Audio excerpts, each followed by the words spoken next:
Buenos días, bienvenidas y bienvenidos a este foro. Nos comentaban que estaban ya en espera y se estaba viendo. Una disculpa, les tocó ver tras bambalinas, pero bueno. Bienvenidos a esta mesa 2, titulada Sistemas de Cuidados y Cadenas Globales, Perspectivas desde la Economía Feminista. Nos acompañan el día de hoy Laura Pautasi, Alejandra Santillana y Rosario Aguirre. Estamos muy contentas de tenerlas con nosotros el día de hoy. Bueno, el objetivo de esta mesa es contribuir a la reflexión sobre los sistemas de cuidado y la migración para comprender los mecanismos de producción de la transferencia global de cuidados, las familias transnacionales y las dinámicas organizadoras de la globalización, así como el impacto de los modelos productivos sobre los cuidados. Y finalmente, sobre las propuestas de sociedad y economía alternativas para el bienestar de las poblaciones. Como siempre, les recordamos que nos pueden ir dejando sus preguntas en la sección correspondiente de preguntas para que las retomemos en la sesión de preguntas y respuestas. También les recordamos que todas las grabaciones de nuestros eventos se van a subir posteriormente al canal de YouTube, donde los pueden consultar. En un momento les pondremos los enlaces en el chat correspondiente. Y bueno, sin más preámbulo, le damos la palabra a Laura Pautasi, quien es doctora por la Universidad de Buenos Aires, UBA, en el área de Derecho Social. Actualmente se desempeña como investigadora principal del Consejo Nacional de Investigaciones Científicas y Técnicas, CONICET, y del Instituto de Investigaciones Jurídicas y Sociales A, GIOJA, de la Facultad de Derecho de la UBA. Es directora del Grupo de Trabajo Interdisciplinario Derechos Sociales y Políticas Públicas. Fue experta independiente y presidenta del Grupo de Trabajo para el Análisis de los Informes Naciones del Protocolo de San Salvador de la OEA del 2010 al 2018, del Programa Género y Derecho de la Facultad de Derecho de la Universidad de Buenos Aires del 2018 al 2020, así como consultora de organismos internacionales de Naciones Unidas. Dirige la colección de publicaciones Derechos Sociales y Políticas Públicas, que les compartiremos el enlace en un momento en el chat para que también los puedan consultar, y se especializa en derechos económicos, sociales y culturales, perspectiva de género y políticas públicas. Muchísimas gracias, Laura. Adelante. Muy buenas tardes, muy buenos días, depende de donde estemos cada uno. Muchísimas gracias por esta invitación a la conferencia, a participar de la Conferencia Interamericana de Seguridad Social, todo un referente en el campo de los estudios de seguridad social, y celebrar la iniciativa de que este año esté dedicada por completa al cuidado, a los cuidados y a la economía del cuidado, que tiene que ver con esta mirada que vamos a trabajar en este panel. Si bien la invitación de este panel es una mirada desde la economía feminista, mi mirada también se va a puntualizar de manera interdisciplinaria sobre el cuidado, que además de ser un trabajo, que además de generar valor económico, también es un derecho humano, y es el derecho humano a cuidar, a ser cuidado y al autocuidado. Y entonces mi presentación, y aquí tengo claramente compartiendo con ustedes el esquema, va a tocar estos puntos que iremos desarrollando y siempre queda el espacio de las preguntas. Así que una alegría estar aquí y pensar también, y como les decía, quizás en este marco de un escenario de pandemia que venimos transitando, que ya lleva más de un año en América Latina, precisamente cuando miramos retrospectivamente los consensos de este siglo XXI, estos consensos prepandémicos, y voy a tratar de trabajar en doble registro, en los consensos prepandémicos y en los consensos actuales que el escenario de la pandemia nos está poniendo como un desafío, pero claramente en esos consensos del siglo XXI ya comenzábamos con una incorporación muy clara de ciertas demandas que habían estado invisibilizadas y particularmente demandas invisibilizadas en torno a lo que desde la perspectiva feminista, desde los movimientos de mujeres y los movimientos feministas habían trabajado en un marco de pensar las relaciones sociales, las relaciones de desigualdad estructural y su forma de abordaje a partir de abordajes transversales. Esto que en la conferencia de Beijing de 1995 es central, que desembarca como concepto de transversalidad, es recuperado de cara a este hito que marca este siglo XXI, este inicio con la Declaración del Milenio. Esa Declaración del Milenio que 187 países del mundo se comprometieron, donde definen esos 8 primeros objetivos, los primeros 8 ODM, Objetivos de Desarrollo del Milenio, donde los estados se comprometen, centralmente, a erradicar la pobreza. Pero lo interesante de esta declaración, además de la voluntad en la cual, como decía, muchos países del mundo se comprometen, es que es el primer instrumento de Naciones Unidas que fija metas y un proceso de rendición de cuentas. Entonces, esa agenda inicial, la agenda ODM, que en el año 2015 representó una rendición de cuentas global de los estados en relación a estos 8 objetivos de desarrollo del milenio. Pero lo que a mí me parece muy interesante, agenda que luego es superada por la Agenda 2030, los consensos de los objetivos de desarrollo del milenio, es precisamente que inicia esta agenda con el concepto de enfoque de derechos humanos. Y esa idea de enfoque, si bien Naciones Unidas y el sistema de derechos humanos no le reconoce la titularidad y no le atribuye autoría a la perspectiva feminista, es un concepto feminista clave desarrollado por el feminismo contemporáneo, particularmente de la mitad del siglo XX en adelante. Porque es precisamente la mirada de poner foco sobre esta estructura simétrica de poder, sobre estas relaciones que constituyen las diferencias entre los sexos y estas formas relacionantes de esta estructura de poder, precisamente la única forma de revertir, pero particularmente de transformar esa simetría de poder, es si se pone un foco transversal. Y de allí esa idea de enfoque, de prisma, de mirada transversal que se requiere. Entonces me parece muy importante recuperar que ese consenso con que iniciamos este siglo XXI parte de la idea de recomendar metodologías centrales a los estados que partan por la idea de un enfoque que implica políticas transversales en todo el campo de la institucionalidad pública. Y ahí precisamente el consenso del siglo XXI desembarca este concepto metodológico, pero que persigue además un objetivo ético-político, que es el concepto de enfoque de derechos humanos. Y que precisamente es establecer todo aquello que los estados se habían comprometido en los pactos y tratados internacionales de derechos humanos, en toda la labor que el corpus interpretativo, pero además también los órganos de promoción de derechos humanos, como los órganos de fiscalización, en el caso de la región de las Américas, con la Corte Interamericana de Derechos Humanos, con la Comisión Interamericana de Derechos Humanos, es precisamente recordarles a los estados que esos compromisos establecidos en pactos y tratados de derechos humanos deben reflejarse en sus políticas públicas. Y se amplía la consideración del campo de las políticas públicas, no solamente a la función político-administrativa de los poderes ejecutivos, que eran quienes históricamente están encargados de esta función de cumplir con sus obligaciones en el campo de los derechos, en el campo de las voluntades sociales, a partir de esta acción sectorial en cara de los ministerios de la mujer, los ministerios de trabajo, los ministerios de seguridad social,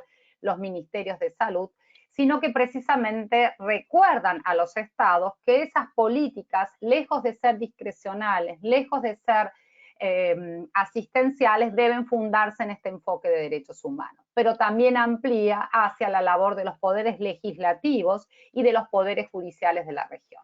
Entonces me parece que para pensar la economía del cuidado, para pensar las relaciones de cuidado, es muy importante volver sobre este momento inicial de este siglo XXI, donde en estos consensos se definen con enfoque de derechos humanos, se recomienda la aplicación de esta metodología del enfoque de derechos humanos, pero además también la Agenda 2030, donde aquellos objetivos de desarrollo del milenio se transforman en objetivos de desarrollo sostenible, donde de los 8 originales se pasa a 17 objetivos de desarrollo sostenibles, pero por primera vez es una agenda con enfoque de derechos humanos. Una agenda donde la metodología, reitero, es de enfoque, pero además que se basa sobre principios de universalidad, participación, rendición de cuentas, igualdad y no discriminación. Y ahí vemos que en términos de nuestro interés, y me voy aproximando a nuestro interés con el cuidado y los cuidados, la Agenda 2030, en su definición de un único objetivo, pero no es un único, es un objetivo que se debe leer de manera interdependiente con los demás 17 objetivos en total, es el ODS 5, que habla de la igualdad de género.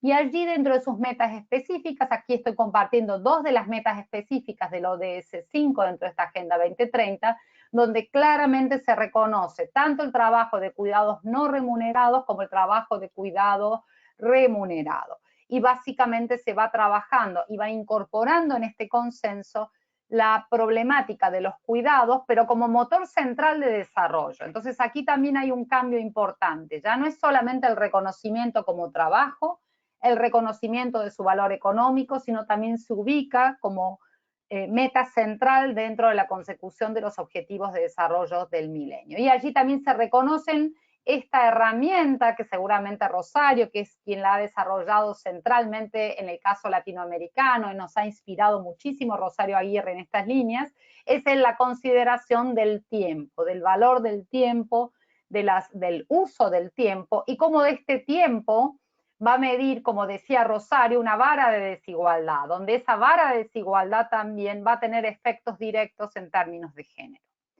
Y entonces cuando llegamos a esta agenda, donde vemos donde hay compromisos globales, donde hay procesos de rendición de cuentas, donde el ODS 10 tiene un objetivo concreto, que es el objetivo dedicado a revertir las desigualdades en el continente, y en el caso de América Latina, que es el continente más desigual de la Tierra.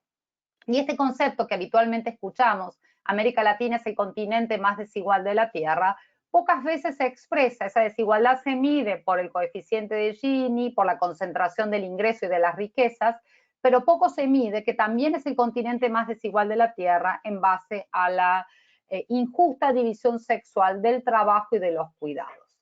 Entonces, cuando empezamos y nos situamos en el campo de los cuidados, claramente vemos que es este conjunto de actividades constitutivas de la sociedad, que no solamente van a permitir algo central, que es la reproducción de la vida, la sostenibilidad de la vida, sino que nos atraviesan a todas las personas. Y ahí vuelvo nuevamente al enorme valor de este concepto feminista de enfoque, de poner foco para atravesar las relaciones. Y precisamente el cuidado nos atraviesa a lo largo de la vida. Y ahí tenemos muchísimas categorizaciones. La economía del cuidado precisamente ha hecho aportes fundamentales de la mano de las economistas del cuidado, pero también la sociología del cuidado, también toda la construcción de estas relaciones que nos llevan a muchas categorizaciones. En todo caso, me parece que a los efectos de lo que yo voy a compartir con ustedes, vamos a definir dos tipos de cuidados que son los que nos interesa poner el foco. Por un lado, los cuidados directos, que son todas aquellas actividades que requieren una actividad directa de atención a otras personas y que están constituidos tanto por elementos materiales, pero también como por elementos simbólicos y emocionales. Implica una dedicación, implica un trabajo cara a cara, con una dedicación, con una idea de nutrir, de afectividad. Pero también tenemos un cuidado indirecto, que es aquel cuidado que implica no solamente que tiene mucho impacto, porque genera las precondiciones y también abarca la propia gestión del cuidado. Para que todos nosotros estemos aquí, hemos podido organizar este evento y hemos podido organizar también nuestras precondiciones de la gestión del cuidado. Pero además también en ese cuidado indirecto entra centralmente el autocuidado, que es una de las variables más ocultas en general. Nos ha llevado muchos años, mucha discusión, mucha evidencia empírica, hacer visibles las relaciones de cuidados como trabajo, el valor, y esto ha sido el gran aporte de la economía feminista en términos de producción y de generación de valor económico, pero además también, y esto en los últimos tiempos, y quizás en el escenario de pandemia se puede visibilizar todavía más, la necesidad de visibilizar el autocuidado. Entonces, los presupuestos en general, siempre de las burocracias asistenciales, han sido un presupuesto de una elasticidad infinita de aquellas personas sobre las cuales recae la mayor cantidad de demandas de cuidados, que son las mujeres y las niñas. Y entonces ese preconcepto y ese presupuesto de una elasticidad infinita del trabajo de las mujeres, de trabajo productivo de las mujeres, de trabajo de cuidados, generalmente se ignora la variable central en términos del ejercicio de su autonomía, que es el autocuidado. Y no es solamente considerarlo como la ausencia de enfermedades o de tener una vida saludable para mejorar, sino que incluye muchos otros valores. Además, también el cuidado indirecto contribuye a una variable central que también la pandemia ha permitido visibilizar claramente que tiene que ver con el cuidado del medio ambiente. Y entonces hemos logrado y estamos en un escenario donde luego de mucha incidencia, de mucha movilización de los movimientos de mujeres, de los paros del 8M y de toda aquella línea de trabajo en que el cuidado esté visibilizado como un trabajo que requiere tiempo, esfuerzo, competencias específicas que no son atributo únicamente de las mujeres, sino además que también producen y generan valor económico. Y ahí las herramientas metodológicas como poder dotar de encuestas de uso del tiempo, de poder establecer las mediciones en términos de la incidencia, las cuentas satélites, toda la metodología que nos han ido aproximando en esta dirección. Pero cuando hablamos de cuidado, que hablamos claramente que no es solamente y no se concentra solamente en esta división, en una suerte de frontera entre trabajo remunerado, trabajo no remunerado, sino que además en esto que Rosario también ha desarrollado muchísimo en la región, lo que la literatura llama el diamante del cuidado. Aquella lógica de los países de posguerra, de la lógica bienestarista, donde el triángulo de bienestar se resolvía entre una relación más o menos virtuosa entre provisión pública por parte del Estado, el mercado y las familias, fuimos avanzando hacia un diamante de cuidado donde esa cuarta arista está comprendida por la participación de las organizaciones sociales y comunitarias. Entonces, por lo tanto, el carácter, sea remunerado o gratuito, es consecuencia de elecciones y valoraciones culturales y estructuras de género. Por lo tanto, el cuidado no solamente responde a una funcionalidad social, y aquí Flavia Marcos Navarro y Nieves Rico desarrollaron mucho en esta dirección, sino que además también es una construcción sexuada de las identidades, que va a incluir en esta construcción sexuada al cuidado como uno de sus elementos centrales. Pero desde el punto de vista normativo, desde el punto de vista de ejercicios de derechos humanos, la problemática del cuidado y quién lo va a ejercer, quién va a resolver los problemas para sí mismo en términos de autocuidado para el resto de la humanidad, es claramente un problema de ejercicios de derechos. Cuando estos están reconocidos, o en todo caso tenemos que trabajar sobre una variante de cómo logramos la disminución de esas desigualdades que mencionábamos en términos de injusta división sexual del trabajo y de los cuidados. Y ahí llegamos a esta consideración y comencé hablando que el enfoque de derechos humanos en este siglo XXI precisamente vuelve a recordarle a los estados que los compromisos en los pactos y tratados internacionales no son compromisos programáticos, no son narrativos, no hay una retórica de derechos humanos, sino que constituyen obligaciones positivas y negativas que lo interpelan directamente al Estado y lo interpelan al Estado también en su capacidad de generar obligaciones hacia terceros. Y ahí es donde llegamos a una elaboración que es el trabajo de cuidado, es también un derecho humano, es el derecho humano a cuidar, a ser cuidado y al autocuidado, o en todo caso a cuidarse. Y este concepto de cuidado como derecho humano tiene su correlato en esta obligación de cuidar. Y precisamente al tener este correlato en la obligación de cuidar y ser un derecho humano, y por lo tanto, si es un derecho humano, es universal, le aplica el principio de igualdad y no discriminación, todas y todas las personas, todes, sean en nuestras identidades sexuales que tengamos, en nuestras elecciones sexuales, podemos ejercer este derecho a cuidar, a ser cuidado y al autocuidado. Entonces, claramente esto se sitúa como una obligación y ahora vamos a ver de alguna manera dónde es la raigambre jurídica de esta obligación, pero que no es solamente jurídica, es el valor de un derecho humano reconocido al cuidado, donde claramente va a establecer estas obligaciones, pero además también va a establecer aquellas precondiciones que veíamos para la provisión del cuidado, que ya no estén solamente ligadas a la condición de asalariado formal, que han sido las pocas regulaciones del cuidado que hemos tenido en América Latina. De esta manera, quienes tenían un trabajo remunerado como asalariados formales gozaban de algunas prestaciones vinculadas a lo que hemos denominado, lo que se ha denominado corrientemente en la literatura como aquellas políticas de conciliación de trabajo con responsabilidades familiares. Pero esas políticas de conciliación de trabajo con responsabilidades familiares estaban situadas únicamente en cabeza de los trabajadores o trabajadoras asalariadas formales, dejando por fuera de la relación a todas aquellas, y centralmente mujeres, que permanecen en el hogar y que realizan trabajos de cuidados no remunerados.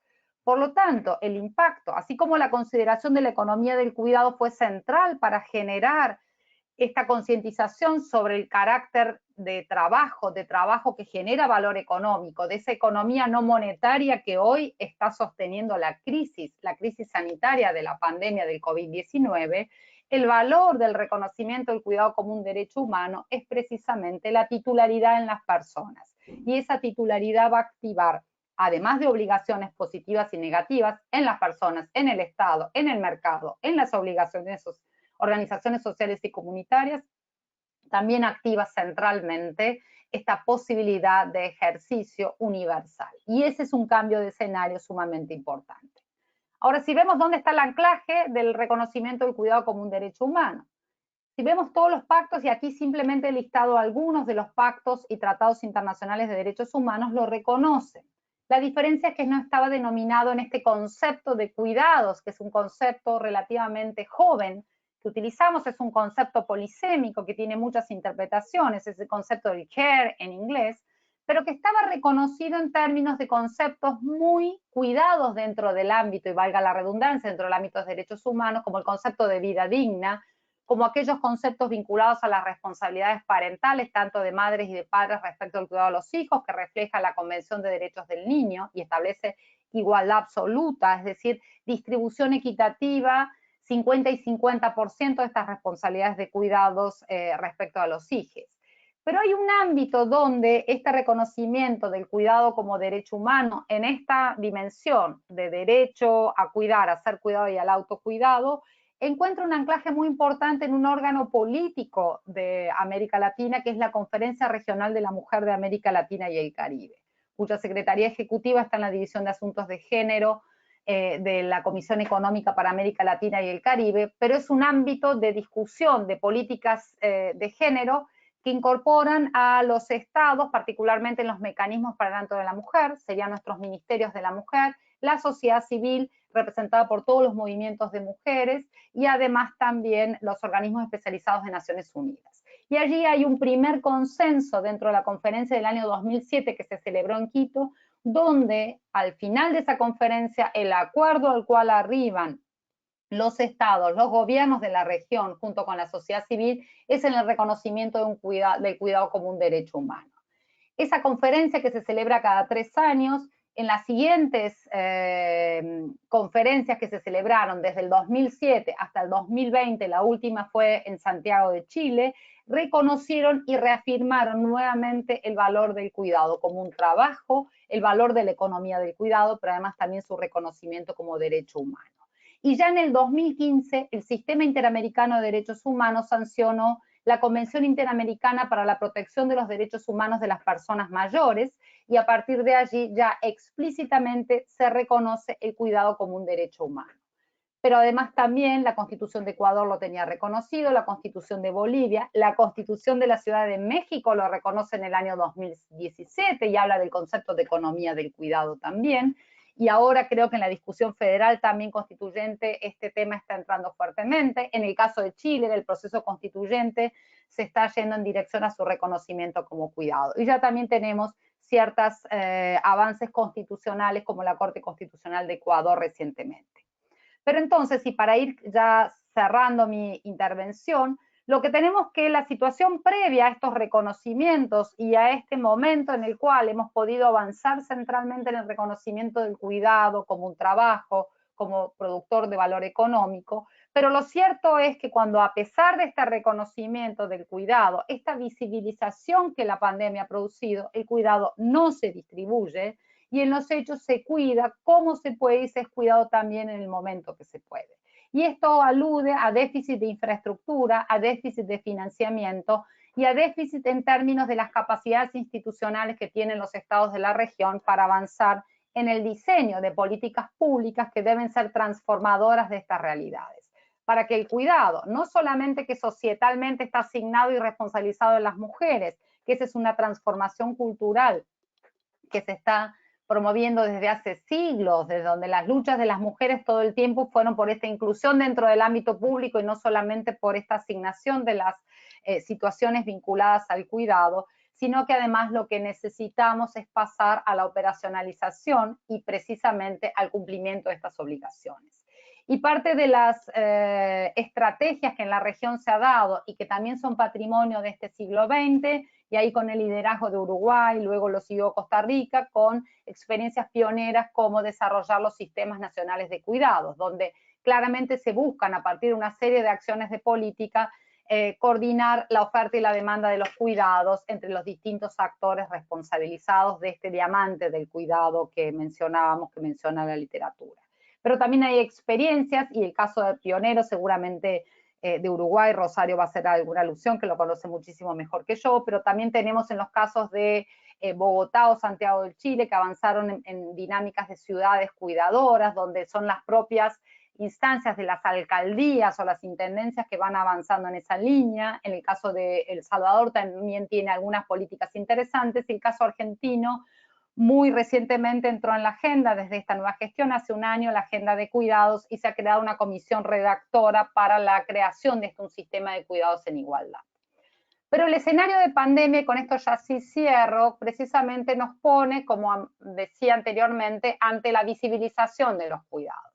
Hoy creo que ya nadie podría argumentar con certeza que no sabe de qué se trata el cuidado. Los momentos de cuarentena, las disposiciones de aislamiento obligatorio hicieron precisamente que el hogar se transformase en un espacio de relaciones de trabajo remuneradas y también de relaciones de cuidados no remunerados, todo al mismo tiempo, simultáneamente, y todo al mismo tiempo, simultáneamente, recaen sobre las mujeres o sobre las niñas en estos hogares. Y por lo tanto, la primera experiencia de esta pandemia es que requerimos necesariamente este enfoque de derechos humanos y un enfoque de género en su resolución, porque además de concentrar el trabajo remunerado, el trabajo de cuidados en el hogar y concentrar en las mujeres, también la pandemia evidenció las múltiples situaciones de violencias de género, pero además también violencias intrafamiliares. Y por lo tanto, el cuidado hoy fue la solución para la crisis. En algún momento se confunde, y muchas de las estrategias comunicacionales de los gobiernos confunden cuidados con prevención.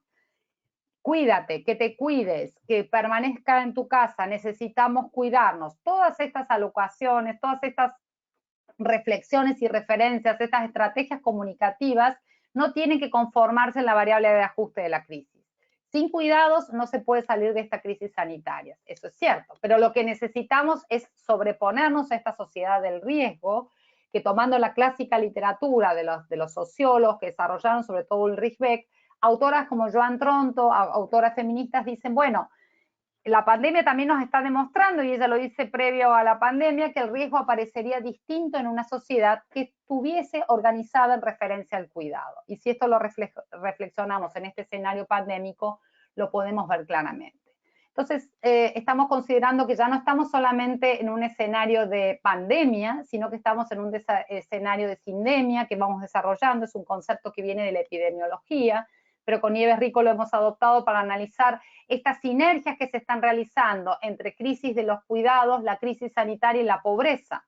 Porque tal cual el feminismo vino desarrollando en los últimos años, claramente todas estas condiciones de desigualdad, de injusta distribución sexual del trabajo, del cuidado, no son producto de la pandemia, eran preexistentes. Todo lo que la pandemia sacó a la luz eran situaciones preexistentes. Y por lo tanto, el concepto de sindemia nos permite, en un concepto dinámico, de ver la simultaneidad de amenazas que conlleva esta situación, pero que además también para que nos habiliten la posibilidad de pensar propuestas de cambio social donde las políticas de cuidado sean un instrumento para alcanzar una mayor igualdad social y de género. Y allí termino, dejo la reflexión y seguramente en las preguntas podemos retomarlos. Un fuerte cuestionamiento a este concepto de normalidad o de nueva normalidad. Este escenario preexistente, inclusive un escenario donde se visibilizan los cuidados, no significa que se distribuyan. Y todavía estamos muy lejos de redistribuirlos. Por lo tanto, una vuelta a la normalidad en estas condiciones creo que no es deseable para nadie. O en todo caso, desde una perspectiva feminista, no queremos esa vuelta a la normalidad, sino que queremos una transformación. Y esa transformación tiene que hacerse bajo parámetros de recursos humanos, como también un retorno a la universalidad. Con esta última reflexión dejo y quedo a disposición luego para las preguntas. Muchas gracias. Muchísimas gracias, Laura. agradecemos toda tu participación y seguramente nos van a pedir si nos puedes compartir la presentación. Entonces, pues, si estás de acuerdo, la podríamos compartir posteriormente. Bueno, ahora le toca su turno de exposición a Alejandra Santillana Ortiz. ¿Estás aquí, Ale? Creo que ya. No te escuchamos. A ver,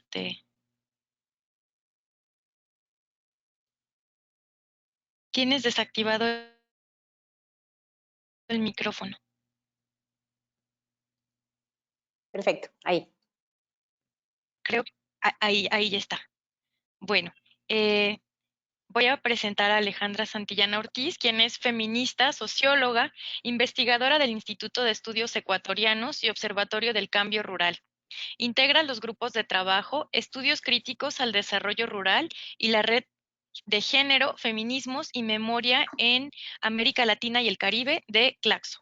Forma parte de RUDA, colectiva feminista, feministas del Abya Yala, la Conferencia Feminista del Foro Social Mundial de Economías Transformadoras, el espacio consultivo Gender, Economic and Ecological Justice de Development Alternatives with Women for a New Era, DAWN, y la Cátedra Libre Virginia Bolten. Es docente en la Maestría de Género y Comunicación de la Universidad Andina Simón Bolívar. Muchísimas gracias por estar con nosotras el día de hoy, Alejandra. Adelante. Muchas gracias, súper agradecida de estar aquí con ustedes y compartir este panel con mujeres tan brillantes y que han trabajado tanto la discusión sobre los cuidados y también la perspectiva feminista. Un poco pensando en lo que acabamos de escuchar y digamos también tratando de generar un diálogo entre nosotras para que el panel no solamente sea nuestras exposiciones y nuestras ponencias, quisiera plantear algunos elementos, sobre todo que tienen que ver, ¿no? Mi exposición va a ser en relación a las discusiones, ciertos elementos básicos sobre economía feminista, economía de cuidado, lo que eso significa para el sistema capitalista y las transformaciones del mismo sistema capitalista, ¿no es cierto? Y ahí, digamos, también entrar a la discusión sobre todo lo que tiene que ver con los procesos de internacionalización y feminización de los cuidados a través de la migración, digamos, como parte del contexto necesario para entender qué pasa con los cuidados hoy en día. Y finalmente me voy a concentrar, digamos, voy a plantear algunos elementos. Yo trabajo muchísimo con las mujeres campesinas de pueblos y nacionalidades indígenas y, digamos, también como parte del Observatorio del Cambio Rural venimos levantando una serie de estrategias con las propias compañeras de las organizaciones en relación sobre todo a las redes de cuidado, ¿no? Ya les voy a contar un poquito de qué se trata, pero en esa medida parte de mi presentación va a tener, digamos, que ver o va a dialogar con algunos elementos de la economía familiar campesina y, digamos, cómo situar esta discusión del cuidado y finalmente también con ciertos elementos que tienen que ver el cuidado con un aspecto poco trabajado que tiene que ver con la discusión de la dimensión política del cuidado, ¿no? Y digo esto porque creo que es importante pensar los sistemas de cuidado y las cadenas globales, ¿no es cierto?, pero también con una dimensión que sea no solamente en la discusión del trabajo de cuidado como un proceso de resolver materialmente, simbólicamente o emocionalmente, sino que también tiene que ver para muchas mujeres con un proceso que está conectado con toda la dinámica de movilización, las dinámicas políticas propias de las organizaciones donde las mujeres participan. En esa medida, digamos, y pensando un poco en dialogar con lo que acaba de presentar Laura, ¿no? Para quienes nos están escuchando, ¿no? La discusión de los cuidados se enmarca efectivamente, es un largo debate, es un debate fundamental, pero tiene que ver, y ahí quisiera señalar algunos elementos, ¿no? Tiene que ver con un planteamiento de la economía feminista en su crítica profunda y radical a la economía ortodoxa clásica, a la idea del sujeto homos economicus, pero también a la idea misma de dónde se gesta la economía, cuáles son, digamos, los espacios, ¿no?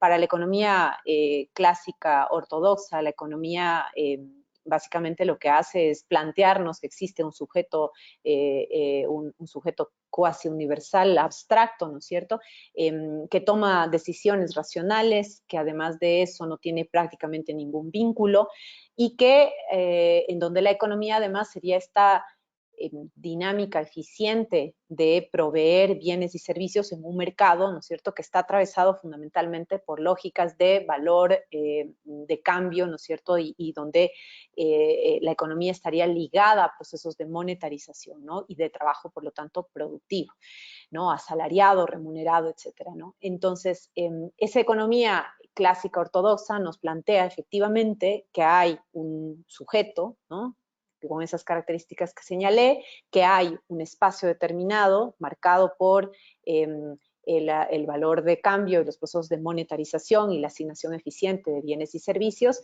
y que finalmente lo que termina siendo parte o gran parte de esa economía o esta discusión de la economía clásica ortodoxa es justificando y argumentando alguna vez, legitimando el funcionamiento del sistema capitalista, ¿no? Del capitalismo como un orden social mundial, pero también el capitalismo como ese modo de producción, ¿no es cierto?, que pone su énfasis en el debate sobre capital-trabajo y procesos en el ámbito de lo productivo y de lo asalariado. La economía feminista vendrá a cuestionar radicalmente esto, ¿no? Habrán varias otras economías, digamos, por eso la economía feminista dialoga con la crítica marxista, la economía política, con la economía familiar campesina, con la ecología política y con una serie de discusiones que permiten, digamos, enriquecer los procesos de debate de la propia economía feminista. En esa medida, la economía feminista cuestionará que el sujeto de la economía sea este ser abstracto, ¿no es cierto?, denunciará que hay procesos de, digamos, de sexualización vinculados con la división sexual del trabajo, y en donde, digamos, ese sujeto tiene además vínculos concretos, vínculos afectivos, ¿no es cierto?, procesos, digamos, ahí importantes, y en donde esta idea, esta noción que Laura ahorita nos comentaba, ¿no es cierto?, de la importancia de los seres humanos en su relación con el cuidado, ¿no? Esta idea de la interdependencia, ¿no? Esta idea de que cualquier ser humano necesita, desde que nace hasta, digamos, desde procesos, ¿no es cierto?, hasta su muerte, de cuidado, ¿no es cierto? Esta relación de que somos vulnerables y no somos autosuficientes en la medida en que siempre necesitamos el cuidado de los otros, de las otras, de los otros, ¿no? Esa noción de interdependencia estará, digamos, recuperada por la economía feminista y entrará a discutir justamente que este sujeto no puede mirarse en aislamiento y solamente en su interrelación racional, sino que hay procesos afectivos, que hay vínculos concretos que tienen que ver con esta relación, ¿no es cierto?, en donde no basta con estar solos en la vida o solas en la vida, sino que siempre requerimos de cuidado. La economía feminista entrará también a discutir con todo el concepto de ecodependencia, ¿no es cierto? Ahí hay, digamos, las ecofeministas han planteado grandes e importantes debates de que además de ser de esta relación de cuidado entre seres humanos, digamos, ¿no?, hay una relación de cuidado con la naturaleza y hay una relación de dependencia también con la naturaleza. No podemos existir sin la naturaleza y hay procesos de la naturaleza, ¿no es cierto?, que son finitos, que no son renovables, etcétera, y que por lo tanto requieren una atención específica y que además van a verse deteriorados profundamente, ¿no es cierto?, en un modelo de producción como el capitalista. La economía feminista entrará también a discutir entonces, ¿no es cierto?, que el mercado, ese mercado capitalista donde se asigna bienes y servicios de manera eficiente, ¿no es cierto?, y en donde el valor de cambio sea, digamos, lo que organiza ese espacio y esa lógica, entrará a discutir eso y hablará de los otros ámbitos de la vida, no solamente el mercado, en donde se producen este tipo de otras relaciones, ¿no? Y en esos otros ámbitos de la vida es donde, digamos, también existe el cuidado, ¿no? Existe el cuidado de manera directa e indirecta, como decía Laura, pero también existe el cuidado como, y ya vamos a ver esa parte, ¿no?, como uno de los trabajos invisibles que finalmente sostienen el sistema, ¿no es cierto?, y subvencionan el sistema. Entonces, en la discusión de la economía feminista enmarcada en ese ámbito nos plantearía que no solamente son los mercados y por lo tanto no solamente será aquello que aparece como monetarizado y en términos de valor de cambio, sino que también es importante tener en cuenta la dimensión de valor de uso, ¿no es cierto?, que son todos estos conceptos que vienen del marxismo y que nos muestran efectivamente que hay una serie de intercambios que no pasan por la monetarización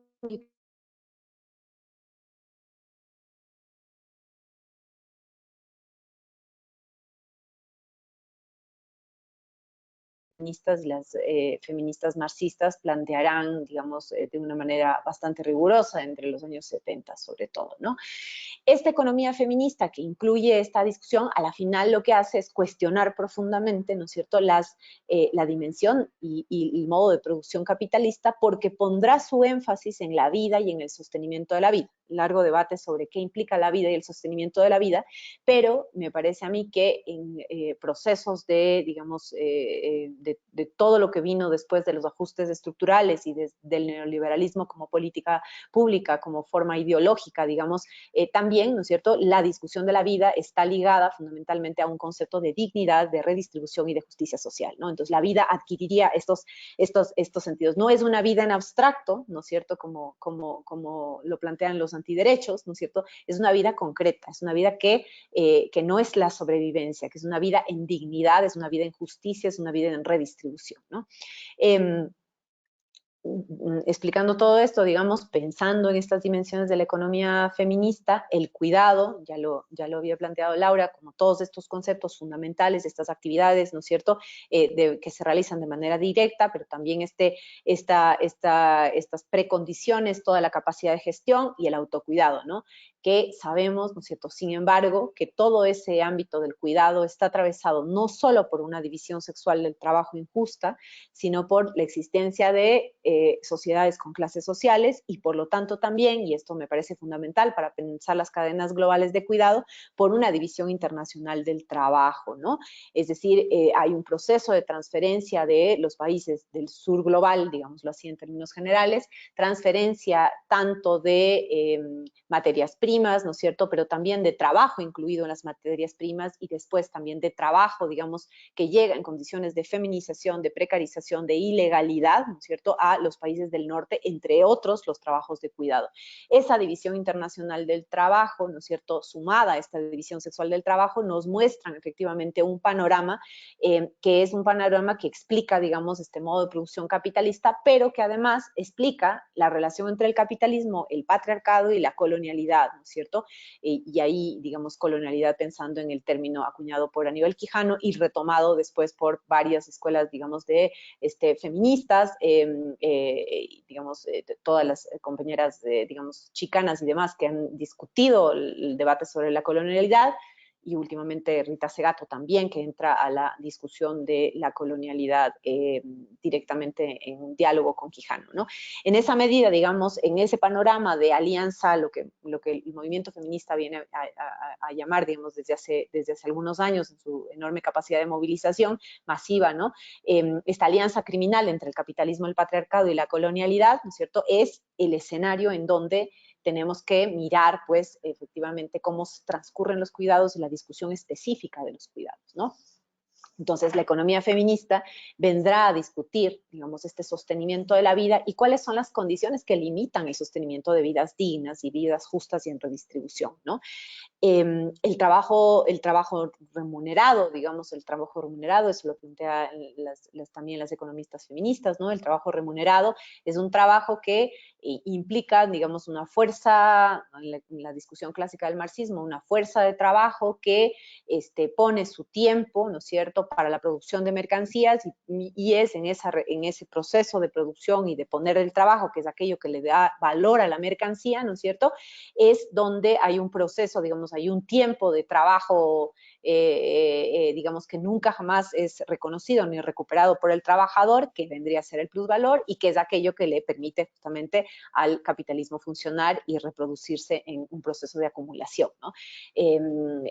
Varias, digamos, desde Silvia Federici, María Mies, varias de las discusiones que se dieron en los años 70 y que se retoman ahora con una vigencia y también con una, digamos, ampliación y resignificación de los elementos, ¿no es cierto?, lo que nos van a mostrar efectivamente es que este trabajo, este proceso laboral, digamos, de trabajo asalariado, ¿no es cierto?, tiene, ¿no es cierto?, como fundamento la fuerza de trabajo, y esa fuerza de trabajo vendría a ser como la principal, digamos, lo que genera el valor en la mercancía, y por lo tanto la pregunta es, bueno, si es que esa fuerza de trabajo es tan fundamental para la reproducción del capitalismo y los procesos de acumulación, ¿quién sostiene y no quién permite la reproducción de esa misma fuerza de trabajo?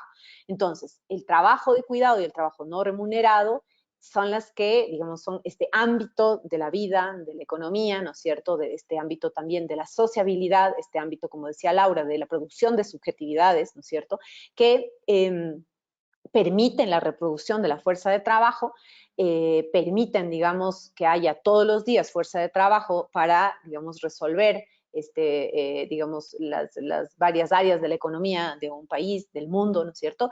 Pero además el trabajo de cuidado, y eso es súper importante, no solamente permitirá la reproducción o el que siempre exista fuerza de trabajo disponible, digamos, para el capitalismo, sino que además tendrá una función que es ahorrarle a los capitalistas, ¿no es cierto?, aquello que no le van a pagar al trabajador vía el salario, ¿no es cierto? Entonces, el trabajo de cuidado que está vinculado con el ámbito de no solo la economía del cuidado, sino del trabajo reproductivo no remunerado, ¿no es cierto?, permitirá o será ese trabajo, ¿no es cierto?, que garantice la fuerza de trabajo, pero al mismo tiempo le permita ahorrarse a los capitalistas aquello que no le van a pagar al trabajador, a la trabajadora asalariada. ¿Por qué? Porque siempre, digamos, los capitalistas, los empresarios, sabrán siempre que ese trabajador, esa trabajadora, ¿no es cierto?, va a requerir de reproducirse, va a requerir de ciertas condiciones de cuidado para su propia reproducción, ¿no es cierto?,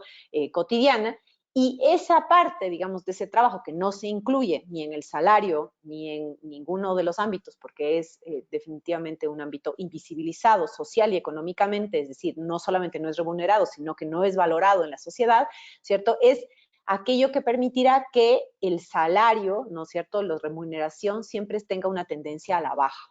Eso explicaría, por ejemplo, que en aquellos países, ¿no es cierto?, en donde tenemos qué sé yo, dinámicas muy vinculadas con la plusvalía absoluta, es decir, como la prolongación de largas jornadas de trabajo, ¿no es cierto?, donde la plusvalía, digamos, donde hay ese tipo de plusvalía, ¿sí?, y en donde además el salario y la remuneración son sumamente bajos, se explica, entre otras cosas, ¿no es cierto?, porque la carga de trabajo de cuidado no remunerado es mayor, es decir, todo ese trabajo que hacen las mujeres fundamentalmente, ¿no es cierto?, en la reproducción de la vida, es aquello que los capitalistas se ahorran en el momento de hacer el pago salarial a los trabajadores. Entonces, eso significa que el trabajo de cuidado y el trabajo remunerado, digamos no remunerado, no solamente reproducen la fuerza de trabajo, sino que además subsidian la tasa de ganancia y subsidian el proceso de acumulación del capitalismo, ¿no?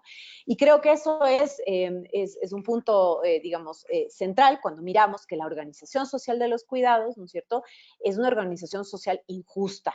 No solamente porque es una organización, digamos, estas redes de cuidado, estos entramados, estos encadenamientos que existen, no solamente el Estado y el capital obviamente lo que hacen es delegar a los hogares o a los procesos, digamos, de entramados en el ámbito de lo doméstico o lo que está ahí, que no es necesariamente público productivo asalariado, pero además, debido a la división sexual del trabajo injusta, ese recaimiento de los cuidados, esa delegación de los cuidados, está sobre los hombres de las mujeres, fundamentalmente, sobre los hombres de las mujeres, pero también sobre algunos ámbitos, digamos, feminizados en nuestras economías, ¿no es cierto?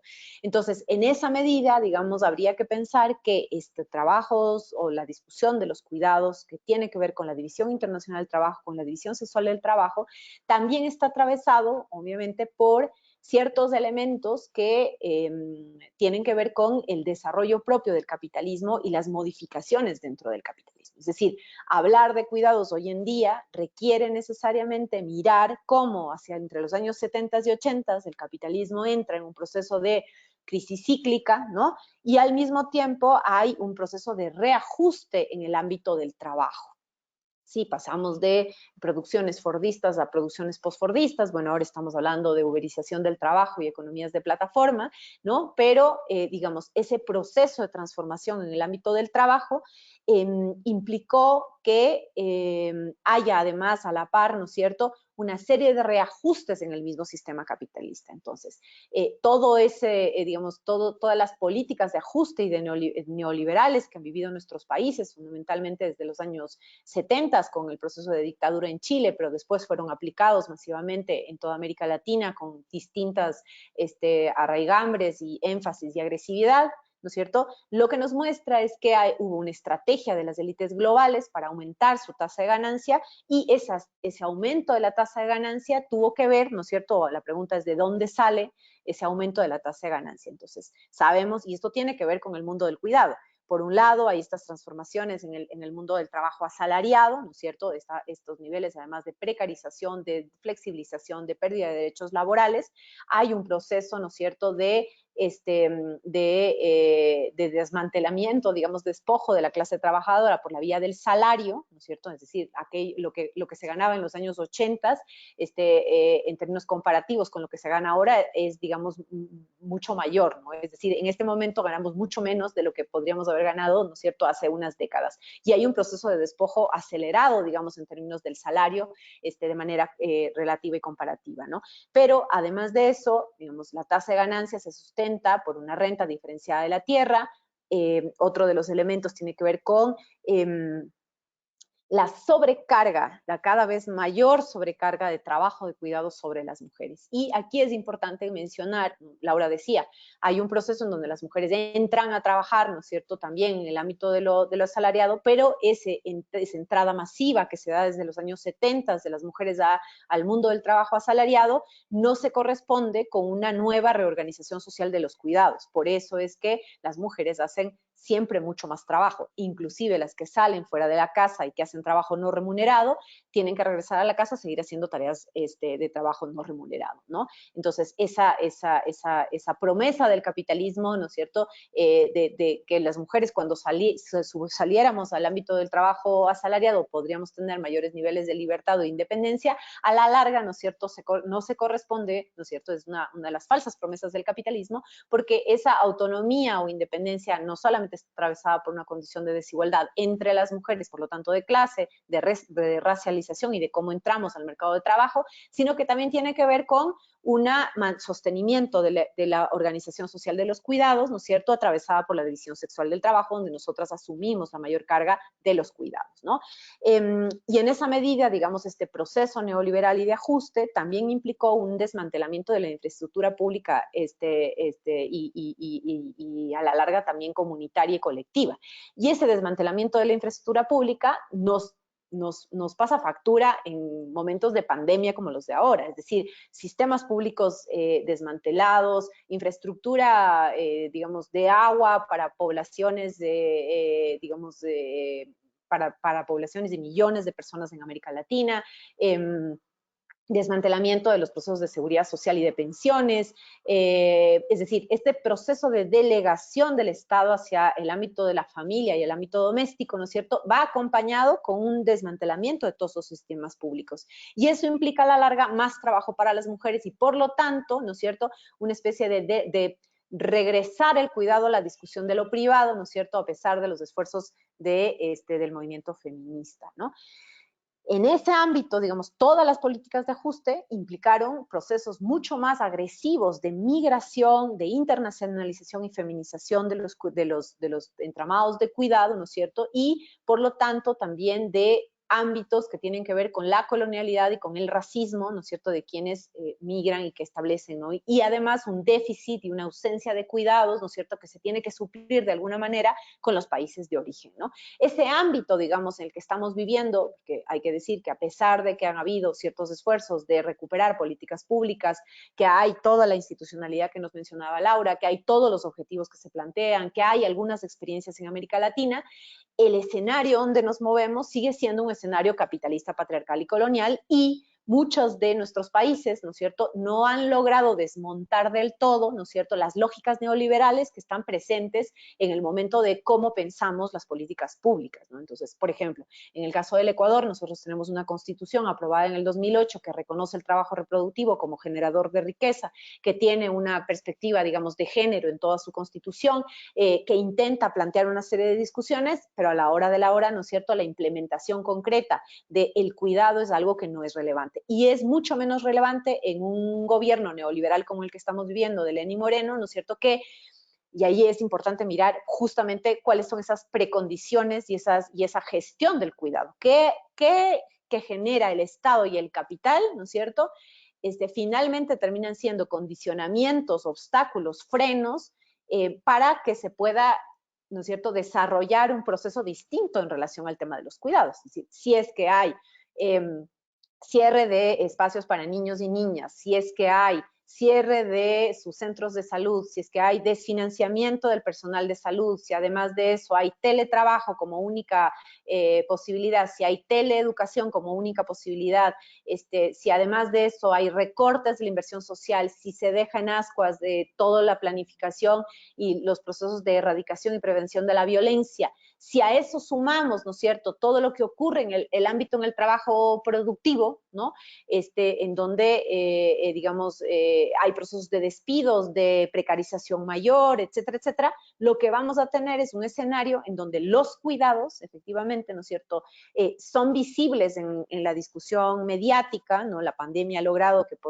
hablemos de cuidado, etcétera, etcétera, pero son invisibles en el momento de la gestión concreta de la política pública, ¿no es cierto? Y eso es algo que digamos, me parece que es fundamental. Y con esto voy ya planteando algunos elementos de cierre. Yo quería contarles ahí también que en esa crisis específica de la pandemia y en este año que hemos vivido, ¿no?, la relación, por ejemplo, de cuidado con economías familiares campesinas y la estrategia de las comunidades, aquí, digamos, el Ecuador sobre todo es un país agrícola, con un patrón de acumulación primario exportador, rentista, por lo tanto, ¿no?, que no le pone mayor énfasis al agro, solamente cuando se trata de agronegocios. El proceso que se da ahí, me parece a mí, digamos, todas las estrategias de las comunidades, de trueques, de intercambios de productos agrícolas, de intercambios además de entrega solidaria de productos a las ciudades, de una serie de discusiones que se fueron dando, digamos, en ese ámbito, lo que nos arroja es también unas relaciones, ¿no?, entre la economía familiar campesina y la economía feminista, que me parece que son importantes porque ese contexto específico de los cuidados en países agrícolas como el Ecuador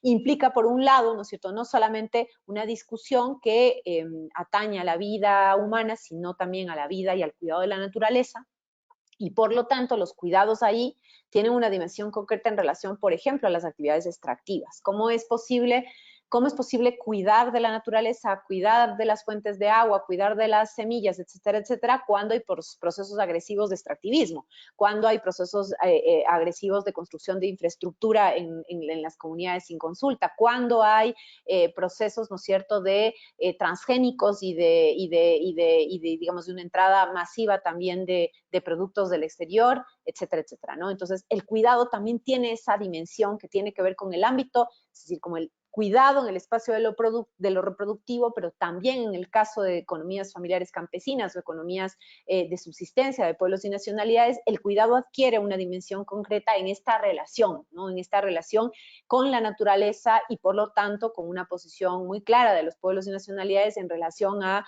sus territorios, la entrada de extractivas o el modelo productivo agrícola y el largo proceso de descampesinización que hay en nuestros países, ¿no? Y en esa medida, la discusión del cuidado ya no tiene que ver solamente con los hogares y con la gestión directa del cuidado, tiene que ver también con el cuidado en todos los ámbitos de la vida, con los seres vivos y con el territorio. Hay un vínculo del cuidado con la discusión del territorio que me parece a mí que es uno de los elementos que habría que explorar en América Latina con mayor profundidad, ¿no es cierto? Y esto implica, por lo tanto, que nos preguntemos cuáles son esas condiciones materiales para cuidar, ¿no es cierto?, cuando hay una relación tan desigual, no solo entre los países del norte y los países del sur, sino también entre el campo y la ciudad, por ejemplo, ¿no? Y esos niveles de esta discusión de la desigualdad que decía Laura, ¿no?, me parece a mí que tienen estas también correlatos específicos cuando pensamos en contextos como los latinoamericanos. el cuidado tiene que ver también con otras formas y otros saberes, ¿no? Es decir, como el cuidado está atravesado por visiones plurinacionales, por visiones interculturales, etc. Y el cuidado, por ejemplo, para muchas de las mujeres o de los ámbitos, digamos, que tienen que ver con países que estuvieron en procesos de levantamiento o paro, como el Ecuador, por ejemplo, ¿no? En el año 2019, en octubre del 2019, ustedes saben, tuvimos 12 días de paro y levantamiento. Básicamente el pueblo ecuatoriano y las organizaciones históricas salimos a la calle durante 12 días para demandar que se elimine el decreto 883 que retiraba los subsidios a los combustibles. Esos 12 días de paro nos muestran, por ejemplo, que fue una cosa bastante impresionante, mirar cómo habían sistemas de cuidado que se fueron organizando en la calle, ¿no? Gente que hacía ollas comunes, otros que cuidaban como los centros donde estaban los niños y las niñas, alguien más que atendía a todos los heridos, por ahí procesos, ¿no? Se expande, digamos, la dimensión del cuidado, y uno de los elementos que sostienen muchas de las compañeras que estaban ahí, que estaban además bronqueando contra la policía, es que el cuidado tiene que ver con la materialidad, pero también tiene que ver con una dimensión política. Nos cuidamos no solamente para cuidar de un mundo enfermo, nos cuidamos porque queremos transformar, queremos revelar, nos cuidamos las unas a las otras, nos cuidamos entre todes, digámoslo así, porque queremos transformar este mundo y porque estamos cansadas de seguir sosteniendo un mundo que se cae a pedazos. Eso, muchas gracias. Muchas gracias a ti, Alejandra. Tenemos muchísimas preguntas tanto para ti como para Laura. Entonces, vamos a terminar la parte de presentaciones y nos vemos más adelante para la sesión de preguntas y respuestas. Ahora toca turno a Rosario Aguirre. Muchas gracias por estar con nosotras. Déjame ver si ya tienes activado el micrófono. ¿Me escuchas? Ahí está. Muchas gracias. Sí, perfecto. Bueno, Rosario Aguirre Guaya ha sido profesora titular e investigadora del Departamento de Sociología de la Facultad de Ciencias Sociales de la Universidad de la República en Uruguay, directora de ese departamento de 1908 a 2001 y fundadora del Grupo de Investigación sobre Sociología de Género. Actualmente es investigadora emérita del Fondo Nacional de Investigadores de Uruguay y evaluadora de programas de investigación y de revistas de distintos países de la región. Ha tenido una activa participación en redes académicas y en la realización de pasantías en centros de excelencia. Sigue manteniendo estrechos lazos de cooperación con la sociedad civil, especialmente a través de la red Procuidados, de la cual es cofundadora. Ha publicado varios libros, numerosos capítulos de libros y artículos en revistas especializadas, nacionales e internacionales, sobre la situación social de las mujeres, las desigualdades de género en el tiempo no remunerado y sobre políticas de cuidado. El último libro publicado en 2018, Vejeces de las Mujeres, Desafíos para la Igualdad y la Justicia Social en Uruguay, en coautoría con Sol Escabino. Muchísimas gracias por estar aquí, Rosario. Es un honor para nosotros tenerte. Adelante. Buenas tardes o buenos días, según donde se encuentren. Es realmente muy placentero compartir el panel con las colegas y también un saludo muy especial a todos y a todas quienes nos están escuchando en este momento. Trataré de presentar algunas reflexiones sobre la relación entre el trabajo remunerado de cuidados y las políticas públicas de cuidado, que en este momento en la región estamos llamando los sistemas de cuidado, así como los desafíos que se presentan para su valorización y profesionalización. Me parece que esto aparece sugerido en una de las preguntas disparadoras planteadas por la organización de la mesa. Por eso me voy a concentrar en esta temática que pienso que es complementaria de la presentada por las otras panelistas. Es relevante esta cuestión porque estamos viviendo un momento histórico que nos obliga a pensar en la sostenibilidad de la vida, y uno de los aspectos centrales es el lugar de las políticas y del trabajo de cuidado en los debates sobre el futuro del bienestar. Voy a desarrollar 3 puntos. 1, las transformaciones globales y las tensiones en los sistemas de protección social. En segundo lugar, el trabajo remunerado de cuidados en la región latinoamericana, los desafíos que se plantean para que sea un trabajo digno. Y, por último, algunas reflexiones sobre qué podemos esperar en el futuro pospandémico. En cuanto al primer punto, que tiene que ver con las transformaciones globales, estas son muy complejas y están interrelacionadas en varios planos.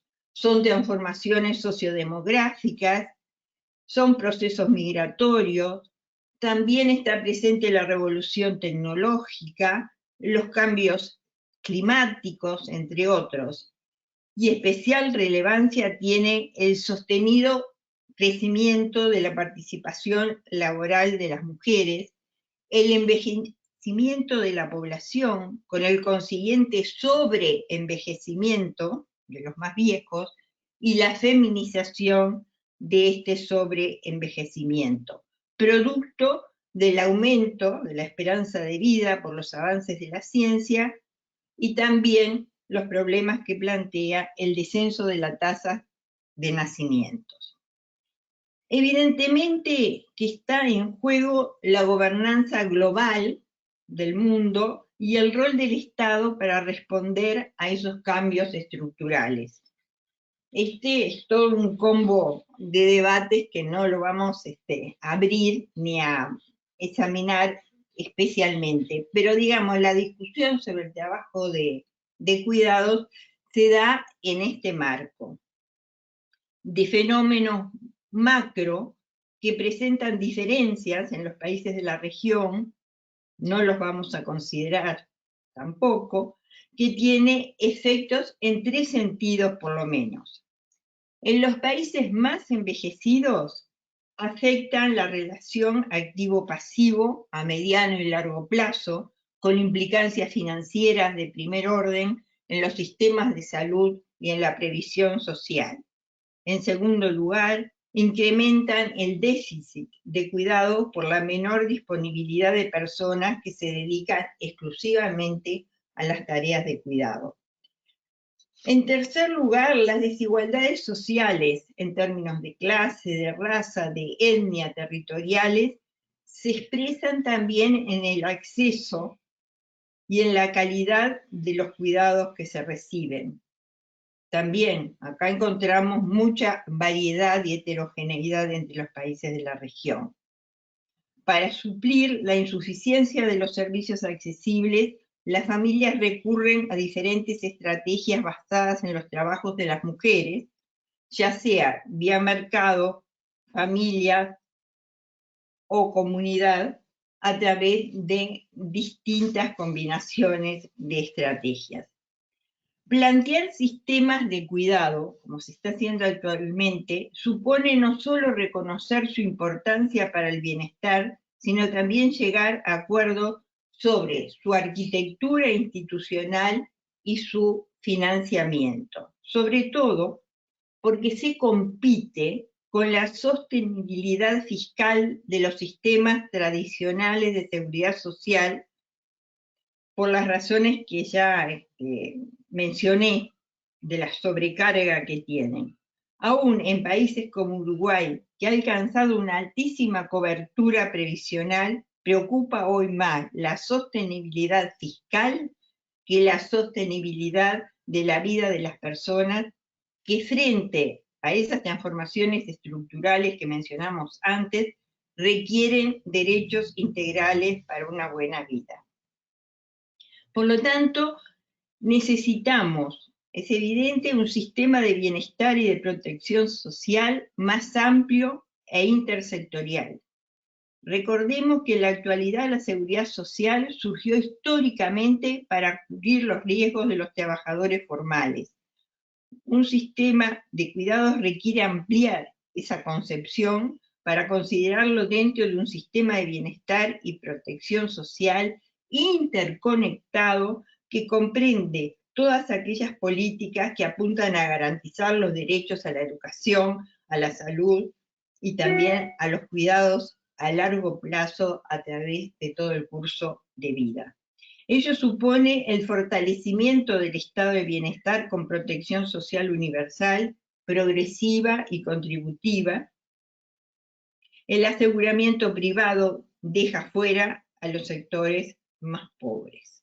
Insisto, se trata de construir un sistema que contribuya a mediano y largo plazo a la sostenibilidad de la vida sin perjuicio de la sostenibilidad fiscal. Hoy en día, para avanzar, se requiere diálogo y pactos sociales desde la perspectiva de que lo social no es residual, sino que es indispensable para el desarrollo socioeconómico. Una fiscalidad progresiva es imposible de lograr sin la construcción de consensos sociales y pactos entre amplios sectores necesarios para la recuperación económica y el avance de una sociedad democrática y cuidadora. No se desconoce que para responder de forma corresponsable a esta situación hay que tener en cuenta diferentes contextos. Las propuestas variarán según el legado histórico de los países en materia de políticas públicas, sociales y de la orientación ideológica de los gobiernos. Quisiera dar un breve pantallazo sobre el trabajo remunerado de cuidados en la región latinoamericana y los desafíos que se plantean. Me parece central tener en cuenta, cuando se piensa en el diseño de sistemas de cuidado y en su implementación, la situación de las personas que cuidan y las especificidades del trabajo en este sector para garantizar los derechos laborales y también la calidad de las prestaciones a las personas que las necesitan. Una estimación inicial de CEPAL del sector muestra que en la región representa el conjunto de personas que cuidan cerca del 7% del empleo. Esconde un panorama muy heterogéneo. Por ejemplo, en Uruguay representa un 10% de la población ocupada y en Ecuador, según los datos de 2012, creo que es, de CEPAL, el 4%. En base a las estadísticas disponibles, se estima que alrededor de las 3/4 partes pertenecen al servicio doméstico. En Uruguay, 65% pertenece al servicio doméstico y el resto a personas que cuidan a niños, enfermos y adultos mayores. La literatura especializada más reciente muestra que en muchos países la creación y expansión de los servicios sociales de atención a la dependencia, tanto de niños pequeños como de mayores, se ha ido expandiendo por la necesidad de los hogares, generando empleos de muy baja calidad. Es un sector heterogéneo con rasgos comunes, altamente feminizado, con alta rotación, bajos salarios, sin capacitación formal específica y sin carreras laborales internas. El trabajo remunerado de cuidados en la región, a diferencia de lo que sucede en las sociedades europeas, no se nutre mayoritariamente de la migración externa, sino de las mujeres pobres del propio país. Está racializado e indigenizado, como lo ha sido históricamente. Si bien en muchos países han disminuido las migraciones internas de mujeres de zonas rurales para trabajar en zonas urbanas, hay corrientes migratorias en América del Sur de los países de menor desarrollo hacia los de mayor desarrollo, especialmente hacia Argentina, de los limítrofes Perú, Bolivia y Paraguay, y hacia Chile, de Perú y Bolivia, y más recientemente también hay un flujo de Perú, Bolivia, Venezuela y Cuba hacia Uruguay. Si ponemos la mirada en el personal de cuidado directo, el personal de primera línea, tanto en las instituciones como a domicilio, encontramos diferencias. Las trabajadoras que trabajan a domicilio son las que tienen más bajos salarios y peores condiciones de trabajo. Como en otros sectores de servicios sociales donde hay concentración de mujeres, estos son empleos desvalorizados. La pandemia del COVID-19 ha agravado el problema y ha dejado al desnudo la esencialidad de este trabajo para el sostenimiento de la vida. En el caso de Uruguay, y también se ha reportado en un reciente webinar del BID por una especialista, en Estados Unidos, las trabajadoras también han tenido que reclamar, por ejemplo, material de protección. En Uruguay no han sido incluidas en los grupos de riesgo prioritarios para la vacunación, por ejemplo, y eso ha sido objeto de una denuncia por parte de la red ProCuidados. Numerosos estudios teóricos y empíricos sobre la segregación ocupacional concuerdan en que ello se deriva de un proceso histórico marcado por la división sexual del trabajo. La asignación de las mujeres a la esfera familiar y doméstica ha legitimado su desventaja en la esfera del trabajo y su ubicación en empleos poco calificados. Si bien en el cuidado, como en otras ocupaciones ocupadas mayoritariamente por mujeres, se reconocen las cualidades específicamente femeninas para el cuidado, sin embargo, ello no se corresponde con una valorización de esas cualidades en el mercado de trabajo, dado que esas cualidades son atribuidas a las mujeres en función de su naturaleza o porque fueron adquiridas por la socialización familiar. En momentos en que estos trabajos están llamados a incrementarse, la valorización del trabajo de cuidado, la profesionalización y el reconocimiento de sus derechos laborales son elementos fundamentales para asegurar el derecho de las personas a recibir cuidados de calidad. Es así que los derechos de las y los trabajadores y el derecho de las personas sujetos de cuidado están estrechamente ligados. El bienestar de los que reciben cuidados depende en gran medida de la calidad del empleo de quienes los prestan. A grandes rasgos, ¿cuáles podríamos decir que son las características fundamentales del trabajo de cuidado remunerado? Se ven por la población como trabajos fáciles. Sin embargo, debemos mostrar que su desempeño requiere un conjunto de competencias complejas. Para visualizarlas hay que tener en cuenta los procesos de trabajo que se realizan y las distintas dimensiones que comprende la realización de actividades de atención a las personas en las distintas etapas del curso de vida. Vamos a hablar de la dimensión material, la dimensión cognitiva, la dimensión relacional y la dimensión emocional. Dimensiones que hemos trabajado con Karina y que tal vez ella las haya trabajado en la conferencia de la mañana. Pero me gustaría insistir. La dimensión material implica la realización de las tareas, el tiempo que se le dedica, del que hablaba hace un rato Laura, y el costo económico que conlleva. Se hace visible la importancia y la carga de trabajo cuando se obtiene una descripción precisa y exhaustiva de las tareas que comprende, y esto es lo que hemos tratado de hacer cuando estuvimos trabajando con las encuestas de uso del tiempo, para obtener una medición que visibilizara estos trabajos. Esto es fundamental para elaborar además categorías laborales que reflejen las características de los procesos de trabajo, de atención, en este caso de las políticas desarrolladas en los sistemas de cuidado para la atención de los dependientes. En segundo lugar, la dimensión cognitiva, que refiere al conocimiento y las destrezas necesarias en aspectos psicosociales, socioeducativos y sociosanitarios.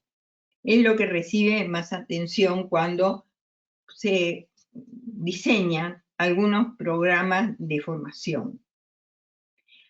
En tercer lugar, la dimensión relacional alude a los vínculos invisibles entre la persona que cuida y la que es cuidada. En ella se producen relaciones asimétricas atravesadas por el género, la edad, la raza, la etnia, la clase social. Se producen relaciones de poder que exigen a las trabajadoras el manejo de situaciones y calificaciones específicas. Interacción, además, que está mediada por los integrantes de las familias que tienen un importante papel y difícil en esa relación. La dimensión, por último, emocional, se refiere a la expresión de las emociones, o sea, mantener un control emocional a lo largo de la jornada de trabajo. Esto aplica tanto a la persona que cuida como a la persona que es cuidada. La represión de las emociones puede conducir al estrés ocupacional y a situaciones de destrato. Algunos trabajos reconocen que las trabajadoras pueden ser especialmente vulnerables en cuanto a vivir humillaciones y estar expuestas a tratamientos violentos. ¿Qué supone la profesionalización? Supone valorización de los saberes, supone mayores salarios, posibilidades de movilidad profesional y construcción de trayectorias ocupacionales, lo cual obviamente puede conducir a un mejor desempeño del trabajo y mejor atención. Las evidencias empíricas obtenidas y la experiencia internacional indican la necesidad de que el diseño de un sistema de cuidado ponga atención en la valoración social de las funciones y del trabajo de cuidado, la consiguiente profesionalización y, además, un avance hacia un mayor balance de género en la composición del personal ocupado.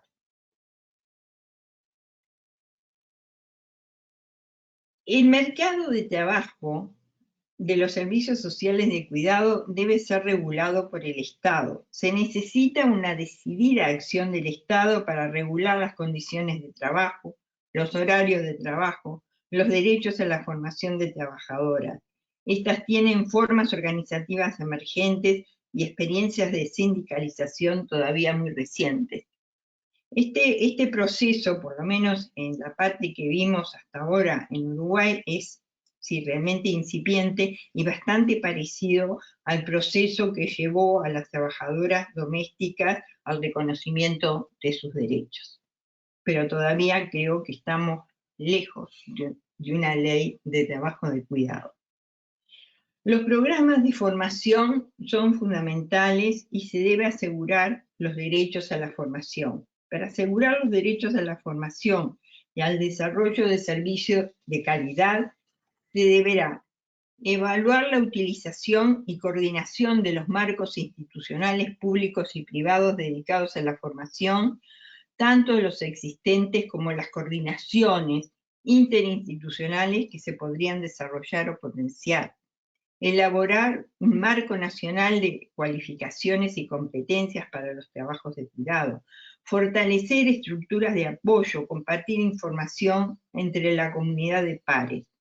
Cuestión señalada en el webinar reciente que les mencionaba, como un componente importante sugerido por la especialista que estuvo en ese webinar, que recogiendo la experiencia de Estados Unidos decía que este asunto de que las trabajadoras tengan estructuras de apoyo y de intercambio se releva como fundamental, sobre todo en el marco de un Estado que poco apoya este tipo de políticas.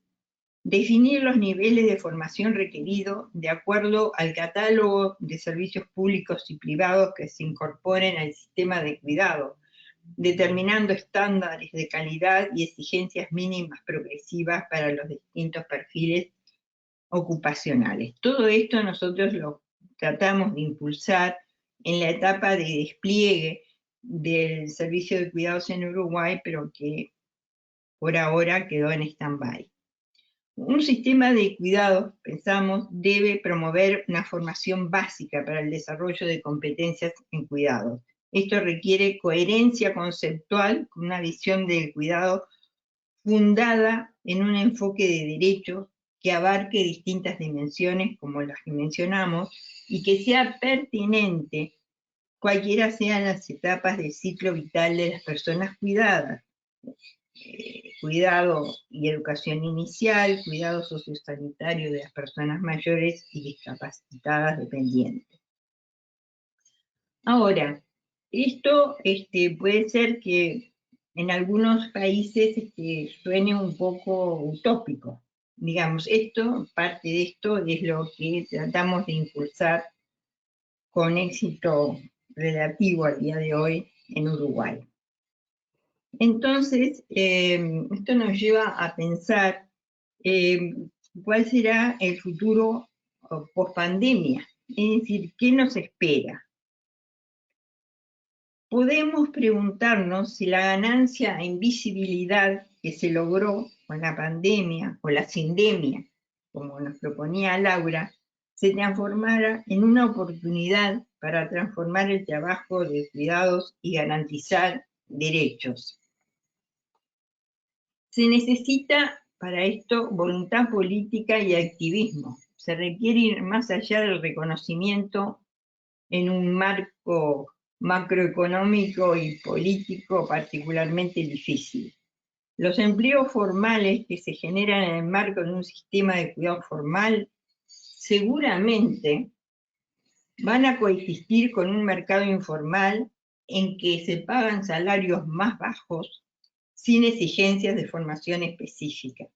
Por eso es necesario pensar en distintas alternativas. Por ejemplo, un sistema que tenga un servicio público que atienda a las personas usuarias que por insuficiencia de ingresos no puede contratar cuidadores profesionales en el mercado privado.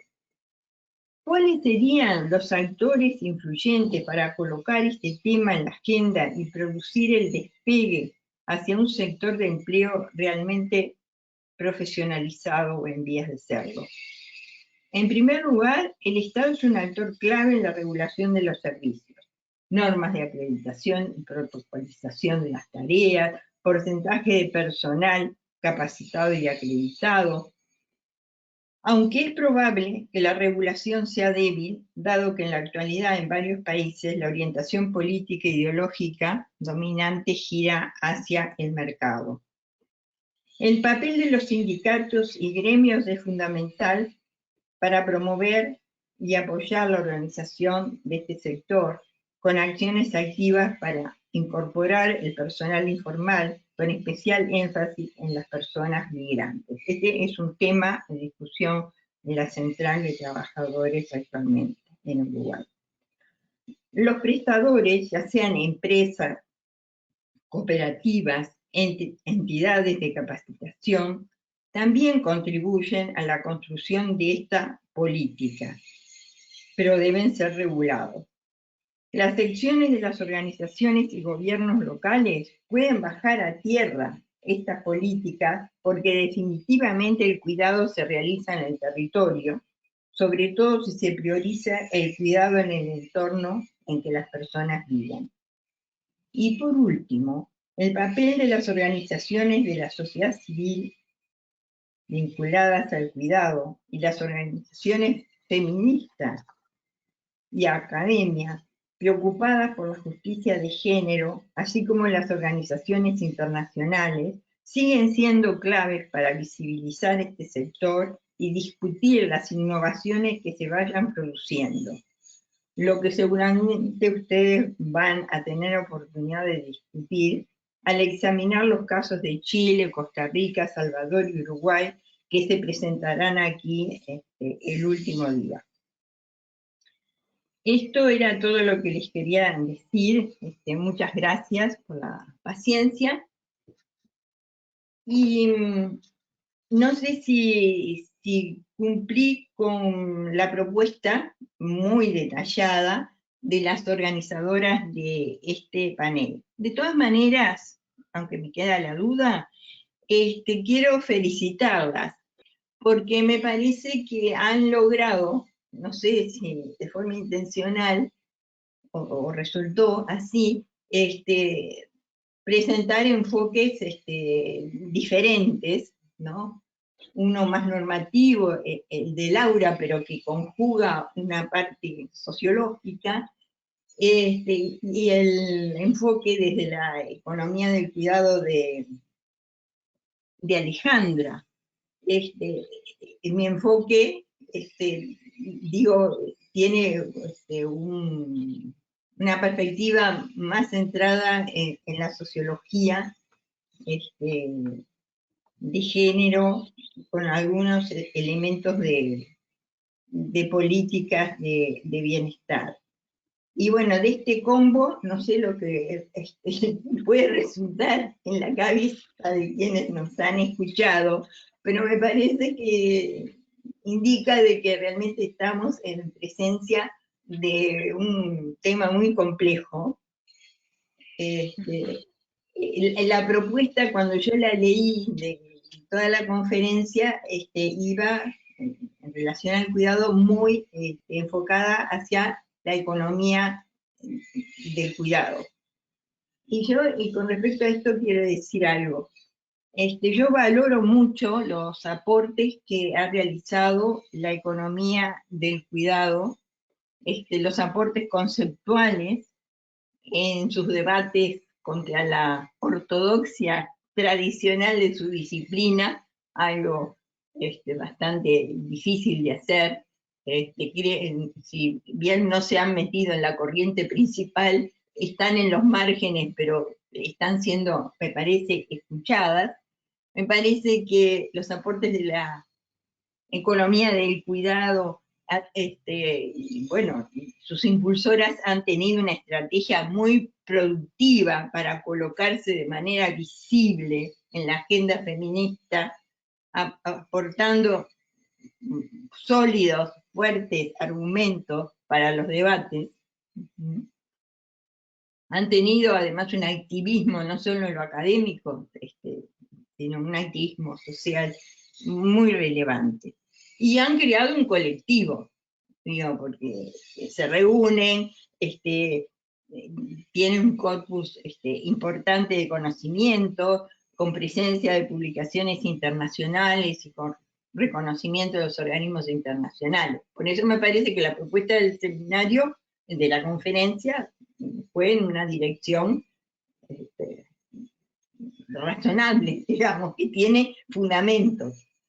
Pero nosotras trabajamos desde hace más de 20 años en sociología, con bastante énfasis en los cuidados, y que nos interesan mucho los aportes de la economía feminista y los aportes desde lo jurídico, ¿verdad? Y los antropológicos, y ahora hasta de la biología, y nos parece que estamos en un estadio en que tal vez podamos avanzar hacia una cuestión más transdisciplinaria o dentro de las ciencias sociales, para no ser tal vez tan ambiciosas, pero vieron que por la pandemia empezaron a hablar los biólogos y los cardiólogos, hablar de cuestiones de género, en fin, como que ese mundo también se está moviendo. Entonces, bueno, pensar que es posible unas ciencias sociales integradas de estudios sobre el cuidado. Eso les quería decir. Gracias. Muchísimas gracias, Rosario, Laura, Alejandra. Creo que sí ha sido como dar vuelta y vuelta y vuelta al tema y verlo desde diferentes perspectivas y en todas hay mucho todavía que trabajar como investigación, pero también mucho en la parte de concientización cultural, ¿no? Que era también lo que se comentaba en la conferencia anterior.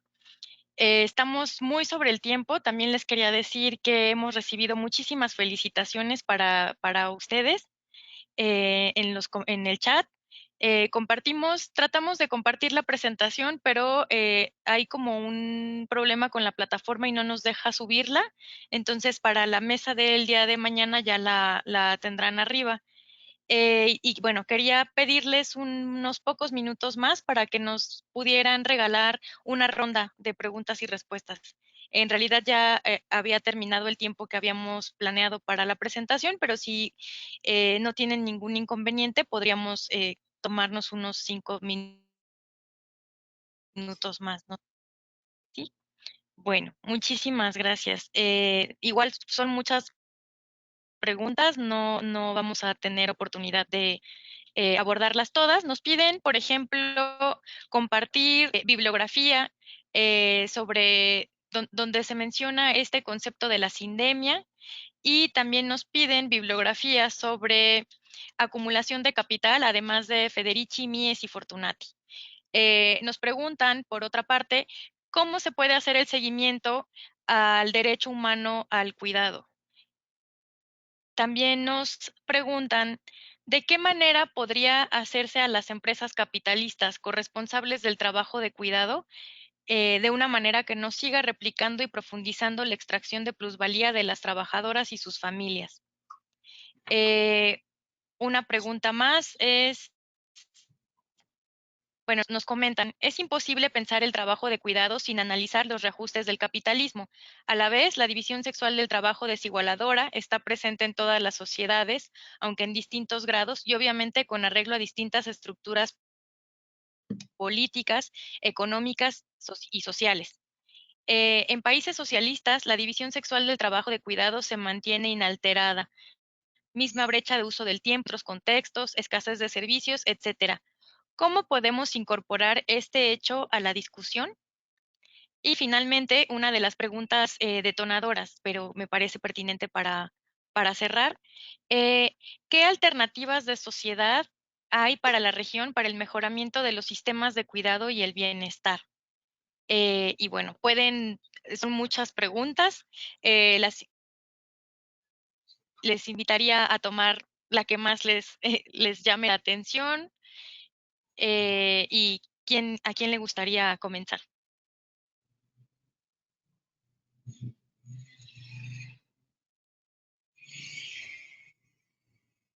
Sí, si les parece, hacemos en orden de las presentaciones. Y me concentro un minutito. Perfecto. Entonces, gracias a todos por la escucha atenta, por las preguntas, por el interés, por la bibliografía. La verdad que, como señalaban tanto Alejandra como Rosario, hay mucha más bibliografía disponible online, los colectivos, sobre todo en economía feminista se difundió mucho más. Yo después comparto con las organizadoras algunos links. Claxo tiene algunos grupos de cuidados también que se ha activado fuertemente y hay muchísimo material para compartir, pero algunos textos puedo compartir con gusto con las organizadoras para evitar los problemas ahora en el chat. El otro punto, y me parece muy interesante, bueno, yo voy a tomar los temas que tengo más competencia, que tiene que ver cómo hacemos el seguimiento al derecho humano al cuidado. Y eso creo que es un punto fundamental en términos de que realmente atraviesa desde esta idea del enfoque, atraviesa al diamante del bienestar centralmente. ¿Y esto qué significa? Si el cuidado es un derecho humano y por lo tanto activa obligaciones, y esas obligaciones son las que todavía hoy no están internalizadas como obligaciones. En general, la lógica, y por eso comparaba con la necesidad que el enfoque de derechos humanos activó en los estados cuando les señalaba, y sobre todo aquí todo el sistema de monitoreo y de protección de derechos humanos dejaba en claro, que no es solamente metas políticas, se requiere la política centralmente, no hay duda, pero además de metas políticas hay obligaciones ya establecidas por los estados, y eso lo deben cumplimentar. El ideal es establecer las prácticas que en la región tenemos vinculadas a la exigibilidad, no solamente en la región, sino a las características constitutivas de los derechos. Es voluntad y deber del Estado establecer estas lógicas, intervenir, establecer regulaciones al sector privado, establecer y promover la justa distribución entre varones y mujeres y otras identidades sexuales. Y ahí hay un punto central. el derecho al cuidado se ejerce y entonces el seguimiento también se hace desde ese ejercicio. Es muy frecuente que varones digan, pero yo quiero ejercer mi derecho al cuidado y no me dejan porque hay una apropiación y una maternalización del rol de los cuidados. Bueno, la respuesta frecuente que desde el feminismo decimos, la verdad que las feministas nos movilizamos, o las mujeres nos movilizamos, seamos feministas o no, en esta línea, y pocas veces hemos visto a los varones plantear efectivamente un ejercicio del derecho al cuidado. Sería una buena oportunidad que reclamen más tiempo para el cuidado con licencias, que reclamen también infraestructura de cuidado y que esa infraestructura no esté organizada en función de las mujeres. Ahora, cuidado siempre también con los extremos, y los extremos en esta región están atravesando fuertemente por posiciones altamente conservadoras en las cuales se están rematernalizando o estableciendo una mirada por fuera del enfoque de género y de igualdad que proponemos. Entonces, el seguimiento, en primer lugar, el efecto que tiene cualquier derecho humano es activar un empoderamiento, que es un empoderamiento que el Estado tiene que liderar centralmente, pero las organizaciones civiles, las personas que ejercen el derecho pueden hacerlo.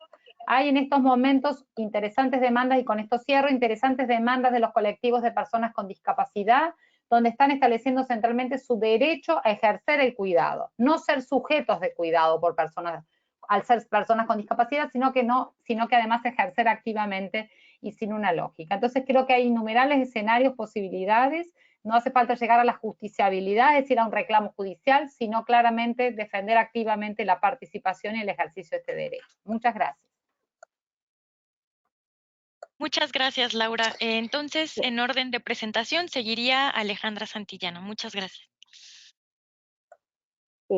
Sí, igual me sumo a que les podemos compartir bibliografía para que puedan luego ustedes difundir sobre varias discusiones de acumulación, patriarcado y demás, que hay algunos elementos que me parecen interesantes, y creo que también hay como toda una línea que tiene que ver con la discusión de cuidado y los comunes, ¿no? Que es esta línea que sobre todo están elaborando Raquel Gutiérrez, Sandra Rátiva y las investigadoras de la Universidad de Puebla.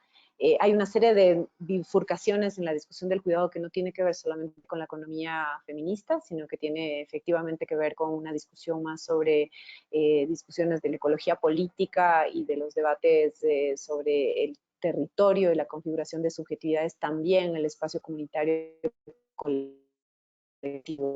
Y hay también nuevas, digamos, exploraciones que retoman efectivamente muchos de los trabajos clásicos y también de todas las discusiones que han habido, y creo que hay como ahí algunos elementos interesantes. Claxo, y también está FES Yildiz, ¿no? FES en varios países que tienen una línea de trabajo sobre discusión sobre trabajos de cuidado y economías de cuidado que están interesantes, incluyendo Cuba, ¿no? Ahí hay varios análisis que se han hecho sobre el tema del sistema de cuidados y discusión sobre el cuidado en Cuba, que podría ser interesante pensando justamente también de cara a este debate sobre si es que solo en el capitalismo, a pesar de que obviamente el capitalismo es un modo de producción global, o cómo entrarle a esta discusión en países que tienen otros sistemas y que también, digamos, se reproduce esta división sexual del trabajo, se reproduce el patriarcado, ¿no es cierto?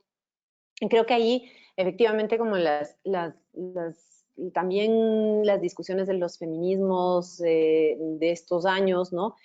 Nos muestran que pues hay una discusión que tiene que ver con los cuidados, pero también un debate sobre el poder, ¿no? Y el debate sobre el poder, la voluntad política, el ejercicio de cómo concebimos el Estado, etcétera, que me parece que también son relevantes en el momento de pensar cuáles serían como estas condiciones que los feminismos van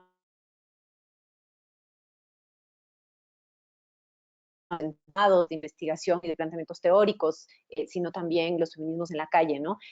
Toda esta agencia política de discutir, bueno, no podemos hablar de, no sé, revolución, cambio estructural, transformación, si no estamos hablando efectivamente desde una perspectiva feminista y desde la economía del cuidado, ¿no? En relación a las otras preguntas, ¿no? Que son como varios elementos ahí que me parece que son importantes. Bueno, yo la verdad es que no es que tenga, no, creo que como decía Rosario, es un debate muy, muy complejo. Solo para contarles una experiencia, en el caso del Ecuador, después del levantamiento del año 2019, se instauró el Parlamento de los Pueblos y el Parlamento de Mujeres y Organizaciones Feministas, que intentamos construir una propuesta de transición para salir, digamos, de todas las políticas neoliberales. Y ahí, en esa experiencia, que fue un documento que se llama Minga por la Vida, Minga en quichua es esta acción colectiva para resolver un problema en común, ¿no? Entonces, te falta, digamos, alcantarillado, agua, tienes que resolver algo, y las comunidades lo que hacen es una minga, ¿no? Entonces, la idea de una minga por la vida es ponemos todos nuestros saberes y nuestras capacidades para poder transformar algo y cambiar, digamos, algo que nos está angustiando de manera común, ¿cierto? Entonces, este documento que Minga por la Vida, que igual de todas maneras le puedo pasar a las compañeras, es un documento que es uno de los intentos que tuvimos desde las organizaciones y desde las discusiones de diferentes ámbitos investigativos y demás, también en este diálogo, para plantear qué implicaría la discusión del cuidado en el Ecuador, ¿no? Pensando en sí, efectivamente, a ver, cómo discutimos este sistema de cuidado, estos sistemas de cuidado, pero también cómo hacemos que el cuidado se vuelva un derecho que atraviese de manera interseccional, pero que atraviese el conjunto de los ámbitos de la sociedad. Es decir, cómo pensamos que el cuidado no solamente está en el ámbito, digamos, específico aparentemente, ¿no es cierto?, no aislado de, sino que el cuidado atraviesa las discusiones del agro, de la educación, de la política pública, de la asignación del presupuesto. Es decir, y creo que ese es un camino que nos toca recorrer pensando en las experiencias concretas que han habido, ¿no es cierto? O sea, aquí se habla mucho de discusiones sobre el sistema de cuidado, hay formas de medir, etcétera, etcétera, que son las que avala la Constitución, pero a la hora de la hora, en un país con altos niveles de desempleo, con niveles de precarización, con ajuste estructural, etcétera, etcétera, desmantelamiento del Estado, pues uno ve que el cuidado tendría que estar organizando el conjunto de la economía, el sentido de los presupuestos, y no solamente quedándose y reducido a un tipo de política pública, ¿no? En esa experiencia intentamos, por ejemplo, entrar a la discusión de cuidado y trabajos esenciales, ¿no? Que es todo un debate en pandemia, ¿no? Cuidados y seguridad social, cómo hacemos una seguridad social universal que esté basada en la discusión del cuidado, cómo planteamos el debate de la infraestructura pública en relación al tema de los cuidados. Y ahí, pensando en la pregunta sobre las empresas, ¿no? Claro, lo que se nos ocurre, o lo que hasta ahora se nos ocurre, que creo que todavía es limitado y hay que pensar efectivamente cómo llevamos en concreto eso, tiene que ver como con la discusión de la renta, digamos, ¿no? A las empresas lo que máximo se nos ocurrió es plantearles un impuesto específico que pueda permitir sostener sistemas de cuidado, ¿no? Y eso está bien, digamos, hay una discusión sobre política fiscal y sobre impuestos a las empresas que ganan y que además se quedan, pues es del ahorro que tienen frente a toda la sobrecarga de trabajo que hay en este país, ¿no es cierto?, en el ámbito del trabajo no remunerado. Y sin embargo, yo creo que esa es una discusión incipiente, es una discusión que nos reta a pensar formas creativas de cómo hacemos esto, de cómo a la par creamos espacios de infraestructura pública, ¿no es cierto? Cómo a la par hacemos ensayos comunitarios de reorganización del tema del cuidado, de la comida, de la gestión del barrio, no sé, de la comunidad, pero al mismo tiempo les demandamos de esto a las empresas y que tendría que ser un sistema de cuidados que se financie. Es un tema complejo, y es un tema más complejo, por ejemplo, en economías como la ecuatoriana, que es una economía dolarizada y es una economía rentista. Entonces, ¿cómo hacemos para resolver esos grandes problemas que tiene la economía? ¿No es cierto? Por eso la discusión de una posibilidad como de una renta, ¿no es cierto?, es una discusión limitada en un país como este, ¿no?, que tiene otros problemas que tendría que resolver, como la recuperación justamente de la infraestructura pública, como por ejemplo, el apuntar a que la cantidad de horas de trabajo se bajen en términos asalariados, ¿no es cierto?, para que pueda haber una efectiva reorganización de los cuidados.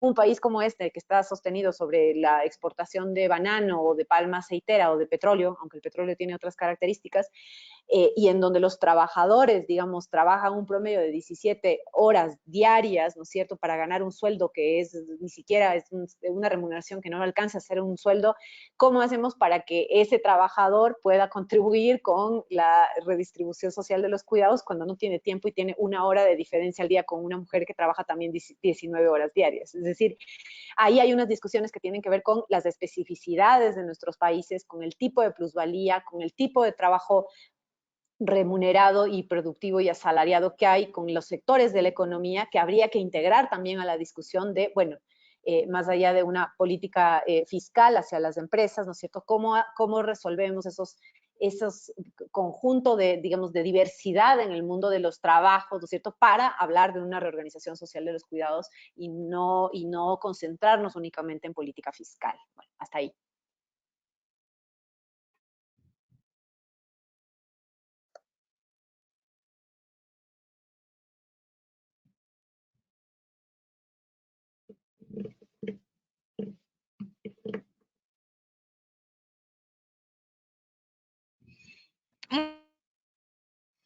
Muchas gracias, perdón, no podía abrir el micrófono. Muchas gracias por las respuestas y también por tanta pasión a todas en su trabajo. Bueno, para cerrar esta mesa, me gustaría darle la palabra a Rosario para unos últimos comentarios. Bueno, sí, entendí yo que había una pregunta, una interrogante sobre alternativas para los sistemas de cuidado, ¿no? ¿Cómo llegar a colocar la necesidad de políticas de cuidado en la agenda pública? Entendí que la pregunta iba por ahí. Yo creo, en base a la experiencia que hemos visto en la región y en otros países, que depende mucho del contexto político ideológico, de que haya una voluntad política realmente de llegar a aprobar, digamos, normas que organicen un sistema de cuidados.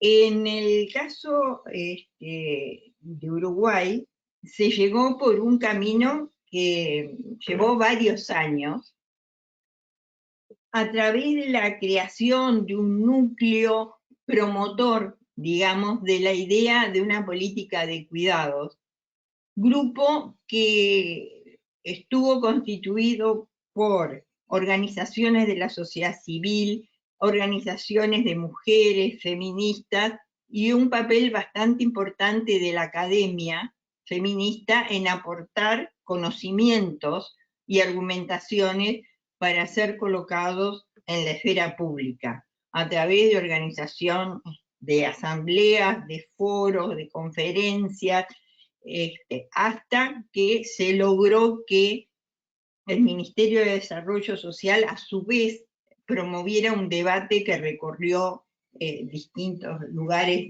del país. Todo eso, que fue un proceso muy complejo, está descrito con mucho detalle en una publicación de CEPAL, que es esta, que se llama La construcción del sistema de cuidados en el Uruguay, en coautoría con Fernanda Ferrari, la hice. Y ahí se puede ver cómo es que a través de varios años se logró, digamos, llegar a una ley que reconoce el derecho al cuidado. Después vino otra etapa que no está tan documentada, pero que sí hay documentos, informes de trabajo de la implementación de ese sistema y todos los problemas que tuvo, sobre todo para el financiamiento. Porque una cosa es lograr el reconocimiento de la importancia de la política y conseguir la voluntad política en torno a una ley, y otra, conseguir fondos, lo cual supone redistribuir recursos. Y ahí la cosa no fue tan buena, pero permitió, digamos, iniciar acciones que en este momento están detenidas porque cambió la orientación política del gobierno. Entonces, ahora el papel de las organizaciones sociales vuelve a ser fundamental para repensar incluso el propio sistema que se diseñó, no para recuperar exactamente lo que se había diseñado, sino pensar en la nueva coyuntura cuál es el sistema de cuidados posible cuando varíen la correlación de fuerzas. Entonces es un momento realmente muy difícil sobre el cual tenemos que reflexionar mucho, y la academia sigue produciendo información, digamos, y reflexionando, incluso teóricamente, acerca de cómo reconducir este proceso que yo, en parte, en relación al trabajo de cuidados que mencionaba antes, pero que es mucho más amplio, porque supone la organización de servicios, el tipo de prestaciones, por ejemplo, lo que se mencionaba recién, la relación con las empresas, ¿verdad? El tipo de servicios que se quiere impulsar, cómo conservar la perspectiva de género cuando se empiezan a implementar servicios sobre la base de servicios persistentes y todas las inercias que eso trae. Es decir, que es algo que es muy incipiente como política pública y que exige todavía mucho trabajo, mucho activismo para poder seguir con el impulso y mantener la llama. Eso quería decirles, y bueno, muy contenta de haber estado con ustedes, de haber conocido a Alejandra y de verte de nuevo, Laura, aunque sea así. Gracias, Laura. Muchísimas gracias a las tres, ha sido un honor, un placer. Creo que esto abre un panorama para quienes nos están escuchando desde el día de hoy. A lo mejor se van con más preguntas que respuestas, pero pues también eso es muy valioso. Ir reflexionando desde la parte política, legal, cultural, de programas, económica y en todos los ámbitos, ¿no? Vamos a agradecer mucho que nos hagan llegar todas estas lecturas para compartir posteriormente con el público. Y también les pedimos a quienes nos escuchan que no dejen de acompañarnos en la jornada de mañana, que vamos a tratar el tema de maternidad, paternidad y cuidados en tiempos de pandemia global. eh, y también hace un sistema de cuidados para las personas mayores. Y finalmente el jueves cerraremos con una mesa titulada Experiencias de Sistemas de Cuidados Integrales en América Latina, que pues viene mucho al tema con los comentarios de cierre que nos está haciendo Rosario. Muchísimas gracias por su participación y a todos por permanecer. Esperamos que estén con nosotras el día de mañana. Y de nuevo para nuestras panelistas, nuestro agradecimiento. Y bueno, pues sería todo. Que tengan una excelente tarde y seguimos en comunicación para las lecturas que gusten compartir con la audiencia. Muy bien. Y páginas de internet, si también tienen los sitios de los grupos de trabajo que quieran socializar entre quienes han asistido al foro, será también para nosotros un gusto. Muy bien. Bueno, muchísimas gracias y nos vemos el día de mañana. Un abrazo. Hasta luego. Chao, chao. Hasta luego.